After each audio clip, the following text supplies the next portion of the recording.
start with is give us a few minutes of introduction about yourself and what you're here to share with the group.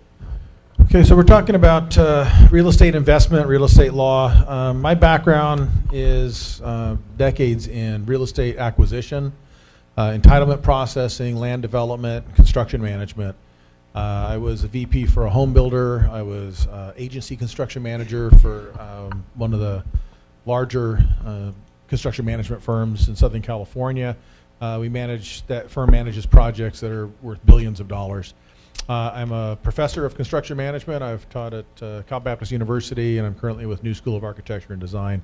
And I do outsourced consulting. I do business analysis and advising as my main business, but I still get calls from the industry sometimes because of my background. For matter of fact, right now I have a consulting contract with a company doing government contracts on military bases, helping them with their project management. So that's my background. I've done literally dozens and dozens of real estate deals, from raw land to residential and commercial type properties. Good afternoon. I'm Jonathan Preston. I'm an attorney. I've been practicing law for about 18 years now. I have a practice in Murrieta handling a lot of commercial litigation, a lot of real estate, bankruptcy, and some personal injury. And I do recognize a number of faces here. I come from, before practicing law, I worked for American Title Company, so I had a kind of a hands-on approach to escrow closings involving disputes. I've handled hundreds of specific performance cases when the market is hot, as well as issues relating to commission problems between broker and agent. What I was going to talk to you about are common problems associated with multiple offer issues, as well as issues relating to the real estate transfer disclosure law, or Civil Code 1102. Which is often changes through the passage of time and new case law that comes out deciding what should have been disclosed and what shouldn't. So the basic rule of thumb on an 1102 disclosure is to over disclose. So if you think you should disclose, you're probably going to have to disclose. So. I'm Jennifer Mitchell, and I have been a real estate agent for 13 years. In Northern California. I'm from Sacramento area, and I did most of my real estate there in residential real estate. From 09 to 12, I did rehabs, flip properties, and then we were buying properties on the courthouse steps, and it was during the whole REO market and short sale. I did a lot of short sales too, but then once that market kind of dried up a little bit, I went back to residential real estate, and I moved down here to San Diego in 2015 with the intention to just do regular single-family real estate still, but I realized that I was missing my passion and the creativity of rehabbing and that design and just managing projects. So I decided to get back into that, and so now I have two companies that I am running to rehab properties here, and I'm looking to expand. I do all of San Diego County, but looking to expand into other markets, and I'm also starting to invest in multifamily properties, so a little bit of commercial. Those are for my own personal buy and hold. I mean, obviously, if there's resale opportunities, we'll do that, but that's more of a buy and hold situation. So Marie asked me to come and speak regarding investments or any type of rehab stuff. If you guys have questions about that, or multifamily, I could share with that as well. Okay. Do you guys have any questions? No? Okay, I do have a question. So, Jennifer, for some of the agents that are here that have not done any investments, how can they work with you when it comes to that? Well, because I'm a licensed realtor, obviously I could go out and buy my own properties, but it's kind of a conflict of interest, so I try not to do that. So as realtors, I partner with lots of realtors. I have realtors all over San Diego that send me properties. I prefer to get them before they go into MLS. It's just a better deal that way. Obviously the margin is different. But it's, not everybody understands, but when you see a property that is, completely run down or vacant, or you have a family member who just inherited a property, or you have, any clients or anybody who inherited a property from a family member, where someone lived there from, 12 to 25 years and it's all original. Those are the perfect houses that we like to get. And so as realtors, you would represent me as a buyer. So I'm the buyer. I don't have to be the realtor. I don't need to get the commission because I'm the investor. So I bring in the funds, I manage the project, and then on resale, you would then get that list as well. Okay. Steve, I know you're familiar with land acquisition, working with investors. You want to explain some of that? Yeah, I did jobs both with existing buildings and land acquisition, bringing investors in. When you're using investor capital, obviously you're using other people's money. It leverages a lot more what you can do. And part of my philosophy on that is there's a lot of people that want to get into real estate investing, but they don't have enough to do it on their own. So it's kind of the pool of resources. So it's the syndicated kind of deal. You form an LLC, acquire the land. And I did this with raw land too, which by the way is a very risky side of the business. Raw land is probably the riskiest end of the business, but it's got the highest returns. Right now, probably not the best move right now until the rest of the lots that were kind of left over after the last round get built on. It's the last thing the builders are looking for is raw land. But we're getting closer to that point. I also did homes. I did homes. I had rental properties, and interestingly enough, inventory is an issue right now in the industry. So for investors, there's not a lot of places to put the money. I actually did very well investing in actually even new homes. That sounds weird, buying a new home from a builder and actually turning that and making money.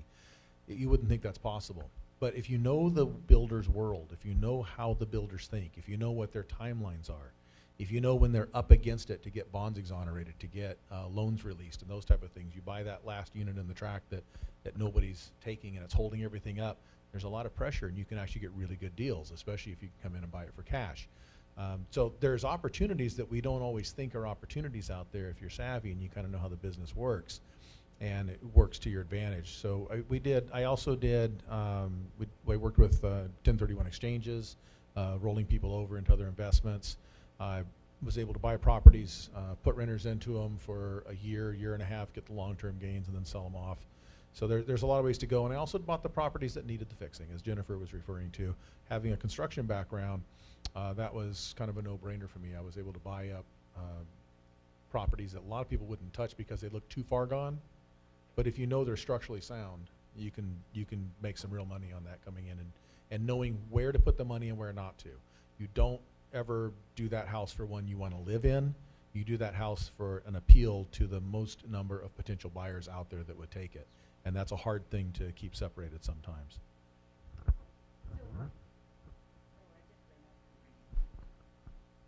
Jonathan, if for a real estate agent who has not gone into any kind of real estate investment, and if they wanted to put together a project and get connected with Jennifer and Steve, what are the legal things that they need to be aware of? Well, assuming they're going to be contacting a number of lenders, you want to have a thorough understanding of the loan time commitments, the time of repayment, the construction period that you have. A lot of what I see in problems with clients that do get construction financing is that they don't understand the time frames, what it takes to actually get construction funds released, the specific release requirements with your contractors. You have to work with a good general contractor if you're developing raw land and using a bank at the same time. If there is any sort of default, you will have a hold on release of funding, and that will impact the project. And if the hold continues, it could be the death of that project. So you want to make sure you know what you're doing. Okay, like for example, for Momo, if he's bringing some investors coming from Europe, and dealing with some of the agents and putting together a project, how is that when it comes to international? How does that work with legal process? Well, I'm not an expert on tax law and the implications for bringing in the funds. There is a problem that most of the international investors are required to prove their source of fund. And this is not easy, especially in the Middle East, because their banking system doesn't match our banking system here. There is any solution for this problem? It's a serious problem. Yes. I've only dealt with domestic funding issues for construction, so I really couldn't comment on that. Like I live in Dubai and I have many businesses in Dubai, and most of the time the problem that the guys there doesn't have source of fund. Their money was gifted by dads, by prince, by crown prince, whatever. And this is a lot of money. And they want to come, and they want to invest. But at the end, they're facing this problem. So, and Are they able to just wire any sum of funds to an American bank? they can wire the fund, no problem for the wiring. But after that, the IRS gonna ask them, where's your source of fund, where it came from? Once it's at a local branch, then you're going to run into a problem. No, So, they face the problem in the future. right. When he was doing his introductory, something along with multiple offer situations, are you seeing some issues with this, or is there? Yeah, there are always potential conflicts when you receive multiple offers. And so basic rule of thumb is you want to communicate with your buyers that you are accepting multiple offers, and you're going to put a timeline, a time frame on when you're going to stop accepting multiple offers. Maybe it's a week, 2 weeks, but you should work with your broker to decide what's an appropriate time frame for the incoming offers. Then when I represent buyers and sellers in these transactions, you would be surprised how many times I see a seller negotiating with 2 different buyers at the same time. Creates a conflict every time. So what you're going to do is you're going to select your best offer if you're the seller. If you're a listing agent, you're going to review each offer as they come in, and each offer will be different. Maybe you want a cash and all, a very quick escrow. So I can't really comment on what type of offer would be better than another, because that's based on what's in the best interest of your seller, of your client. What I can tell you is do not counter more than one offer at any given time. It always creates a problem, which I think you probably already know that, but I've had cases involving sellers making counter offers to 3 different buyers. Yeah, I mean, it's pretty common to have a multi-counter, doing a multi-counter to multiple offers. So that is common in the industry, I would say, right now. So When you make good a multiple information. counter offer, you might get multiple lawsuits afterwards when you have to select one. And real quick, just if I can elaborate, talking about offers, what about have you had any problems or situations with offers that come with cover letters that talk about the family that's wanting to purchase the property? Well, then you run into a FEHA possibility. That's the Fair Employment Housing Act. Civil rights issues. You cannot, you already all know this, but you cannot make a decision on whether to sell to anyone based on familial status. It does happen, unfortunately, and it does give rise to litigation if someone is excluded from being able to purchase a property because of a familial living situation. So just if they write a letter explaining their family situation, don't let that go into your thought process at all as to whether or not you're going to move on that offer.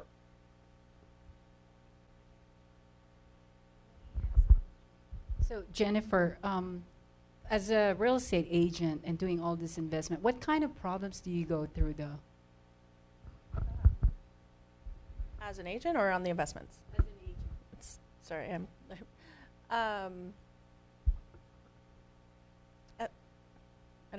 it's 2 different hats. Okay. Well, obviously real estate. I mean, I still do real estate by referral only. I have a 30 years of database in Sacramento that refer to me. So I do handle clients here from people in Northern California or here. So I'm handling real estate, but I try not to, on my investment properties, I try not to cross the line, What does that mean? Well, I mean, like I have one right now that I bought as a FSBO, for sale by owner. Everybody here should know that. So I didn't need a real estate agent, but for the sale of it, if I was going to put it on the market, I would hire a real estate agent because it's kind of a conflict of interest as the owner. I mean, I would have to disclose it, and I can do it, but I think that it's just a conflict of interest to be a real estate agent and to sell your own property because you have personal interest in the property, and I don't know. It's just a gray line. It's I mean, you're making a decision. I have a financial interest in it. People sell their property all the time or say, the agent has a financial interest or a personal interest in the property, but it, like if there were a multiple offer situation, or, you know, I mean, I could make preference as the seller over price or who the family is, or, you know, what their situation is, different than I would if I were just the realtor with no connection to it. You know what I mean? I wouldn't have a personal connection to it. So I have been advised to not handle things that way, and to not not to represent myself in every situation just to save money, because it doesn't, I mean, I respect realtors professionally, and I know that we have a lot of value add, and I need that protection as well. So I would hire a real estate agent to then list my property, or to represent me as a buyer, because I want to be just a regular person. I still have to disclose that I am a licensed real estate agent as the buyer, but I don't get into, I'm not legally liable, you know. I mean, I know more than I'm supposed to know than a regular person, but I just don't get involved in that, because it's just, it opens up doors for lawsuits and things. Well, the conflict of interest is always there, as she mentions, so I would tend to agree. Yeah.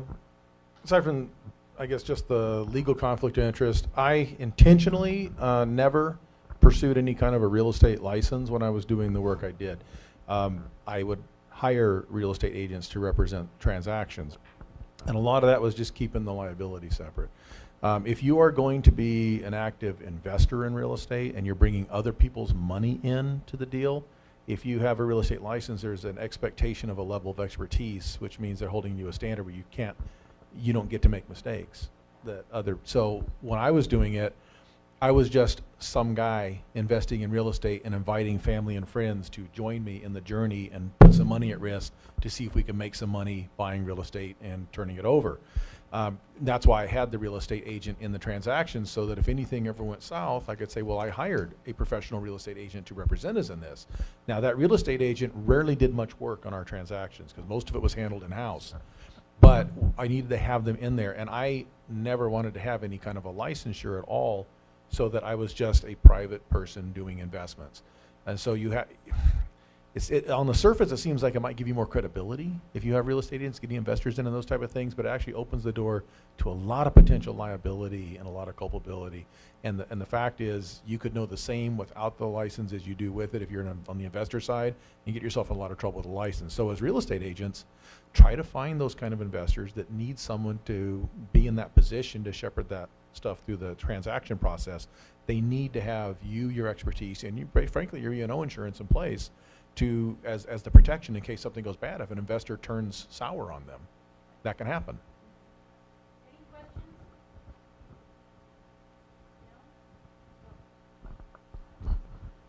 questions? Thank you, Jennifer. I actually never even thought about it being an issue. And you know, when you go on the MLS, you see so many times owner is agent, and it seems like it's so common, and I never thought about the conflict of interest. I own a couple of homes. My intention is to sell both and move to La Jolla. My intention was always that I needed to just list it myself, save a little money. But it's something to think about, because I definitely would be looking at the buyers and who they were. I would be sympathetic to a family that's in the military, that's moving here and transferring and needs to have a home before their household goods are shipped. You know, so thank you for sharing that information. I would have never even thought about it. Yeah, some brokers won't allow it. This depends on their comfort level for it. But one thing you could do, you could have a friend or associate who's a realtor list it for you, so you have it, I mean, as a flat fee. I mean, you're going to do a lot of the work, or maybe you'll have a TC do it. Yeah, I do too. So I have someone to call me out and make sure I have all my I's dotted and crossed T's. But I think you could have somebody have their name in MLS, and maybe it's with your broker. I mean, it would be safer for your broker too, as far as liability goes. I mean, you could be heavily involved in the process, and maybe they're literally just doing an MLS entry only, as far as, or you can give them the buyer leads or whatever you want to work out.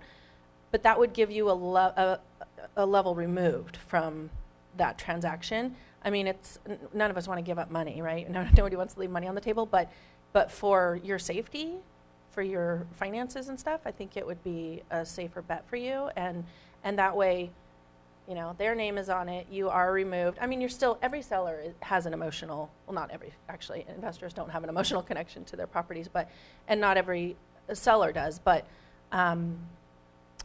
people want, usually if people have lived in their homes and they, you know, love it or they love their neighbors, they want to know who's coming in. And so most sellers do have an opinion.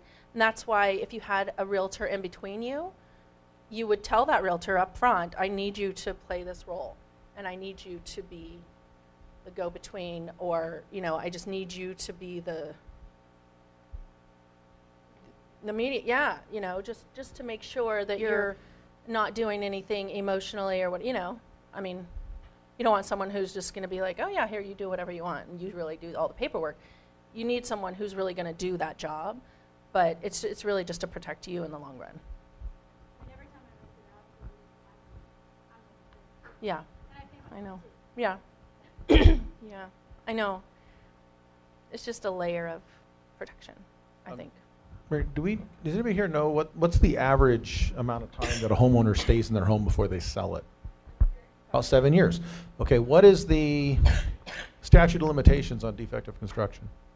It's 10 years. 10 years, defective construction. So what I'm saying is, Well, there's two things that play in. 10 years is on strict liability for massively produced homes. So if it's a home that was built by a large construction company like Kaufman & Broad, then it's a 10-year statute. It becomes a 3-year statute if it's just one guy building the house and it's simple negligence. right.